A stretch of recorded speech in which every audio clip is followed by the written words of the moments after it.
Assalamualaikum warahmatullahi wabarakatuh. Perkenalkan, saya Serinda Lestari dari Prodi Manajemen. Di sini saya membuat video UAS Ekonomi Makro dengan dosen pengampu Ibu Cynthia Anissa Rahman, PMPDE.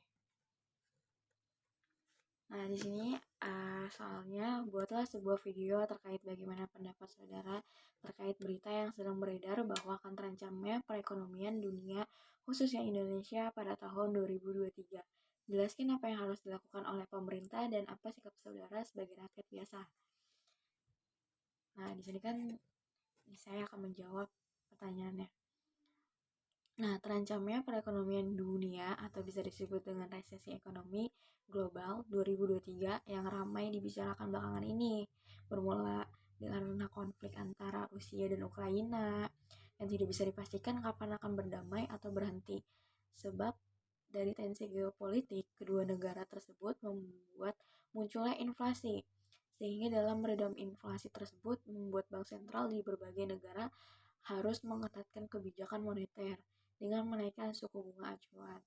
Nah, di sini ada pun beberapa negara yang dipastikan mengalami resesi ekonomi di tahun mendatang ialah negara-negara besar seperti Amerika Serikat, Eropa, Inggris, dan Cina. Nah, di sini kan ini menunjukkan bahwa peperangan bukanlah mengenai siapa yang menang dan siapa yang kalah. Dalam perang tidak ada kedua belah pihak yang bisa dibilang menang karena keduanya mengalami kerugian yang besar.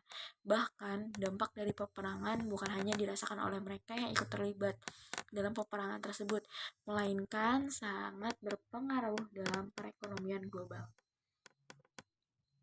Nah, di sini apa yang harus dilakukan pemerintah? Nah, sebelumnya kan kita tahu bahwa negara yang sangat dipastikan akan mengalami resesi ialah Amerika Serikat, Eropa, Inggris, dan Cina.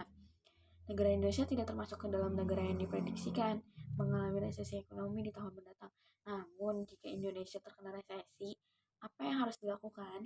Menurut saya pribadi, pemerintah harus menaikkan suku bunga sekarang dan juga mengurangi jumlah uang yang beredar di masyarakat saat ini. Pemerintah juga dapat melakukan belanja besar-besaran yang dimana ini maksudnya agar perputaran ekonomi tidak macet dan dunia usaha tergerak untuk bisa terus berinvestasi.